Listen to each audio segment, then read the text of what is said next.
চাওক মুখ্যমন্ত্ৰী ডাঙৰীয়া বহুত চিৰিয়াছ তেখেতে এই মানে লোকসভা নিৰ্বাচন বুলিয়ে নহয় ৰাজ্যসভাৰ নিৰ্বাচন য'ত মানে MLA বিলাকে ভোটদান কৰে তাতো তেখেতে বহুত চিৰিয়াছলি কামটো কৰে সেইকাৰণে যেহেতু 14টা লোকসভা সমষ্টিৰ মাজত 12টা সমষ্টি যেটো জিকাব লাগে তাৰ কাৰণে তেখেতে গোটেই কোকৰাঝাৰ বুলিয়ে নহয় গোটেই অসমত যিমানকেইটা সমষ্টি আমাৰ 12টা সমষ্টি আছে এই 12টা সমষ্টিটো তেখেতে প্ৰচাৰ কাৰ্য চলাইছে আৰু তেনেকৈ NDA হিচাপে তেখেতৰ নেতৃত্বত অসমত ভাল এটা ৰিজাল্ট নিশ্চয়কৈ দেখুৱাব 12টা সমষ্টি নিশ্চয়কৈ জিকিবলৈ সক্ষম হ'ব আৰু ইয়াৰ মাজত কোকৰাঝাৰটো আছে যেটো আমাৰ সমীক্ষা এই সমীক্ষা মতে 2.5 পৰা 3 লাখ ব্যৱধানত জিকাটো একেবাৰে নিশ্চিত সেইকাৰণে মই কোকৰাঝাৰবাসী সকলো ভোটাৰ ৰাইজলৈ মই আন্তৰিক শুভেচ্ছা অভিনন্দনৰ লগত ধন্যবাদ জ্ঞাপন কৰিছো যে আজি যেটো ভোট গণনা এই ভোট গণনাত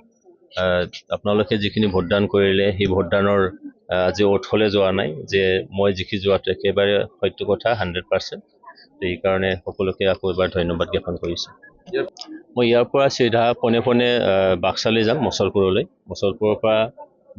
বিজনীৰ পৰা কাজলগাঁও পৰা গোসাইগাঁও আৰু অন্তিম মুহূৰ্তত কোকৰাঝাৰ আকৌ ঘূৰি আহিমগৈ চাওক যুঁজ তেখেতসকলৰ দ্বিতীয় আৰু তৃতীয় তাৰ কাৰণে কংগ্ৰেছ GSP আৰু BPF তেওঁলোকৰ হেতু হ'ব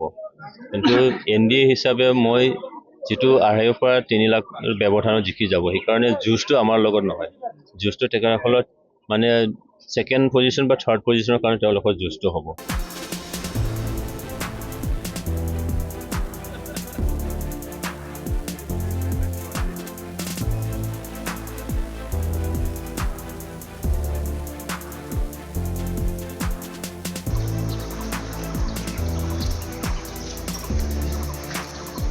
চাওক মুখ্যমন্ত্ৰী ডাঙৰীয়া বহুত চিৰিয়াছ তেখেতে এই মানে লোকসভা নিৰ্বাচন বুলিয়ে নহয় ৰাজ্যসভাৰ নিৰ্বাচন য'ত মানে MLA বিলাকে ভোটদান কৰে তাতো তেখেতে বহুত চিৰিয়াছলি কামটো কৰে সেইকাৰণে যেহেতু 14টা লোকসভা সমষ্টিৰ মাজত 12টা সমষ্টি যেটো জিকাব লাগে তাৰ কাৰণে তেখেতে গোটেই কোকৰাঝাৰ বুলিয়ে নহয় গোটেই অসমত যিমানকেইটা সমষ্টি আমাৰ 12টা সমষ্টি আছে এই 12টা সমষ্টিটো তেখেতে প্ৰচাৰ কাৰ্য চলাইছে আৰু তেনেকৈ NDA হিচাপে তেখেতৰ নেতৃত্বত অসমত ভাল এটা ৰিজাল্ট নিশ্চয়কৈ দেখুৱাব 12টা সমষ্টি নিশ্চয়কৈ জিকিবলৈ সক্ষম হ'ব আৰু ইয়াৰ মাজত কোকৰাঝাৰটো আছে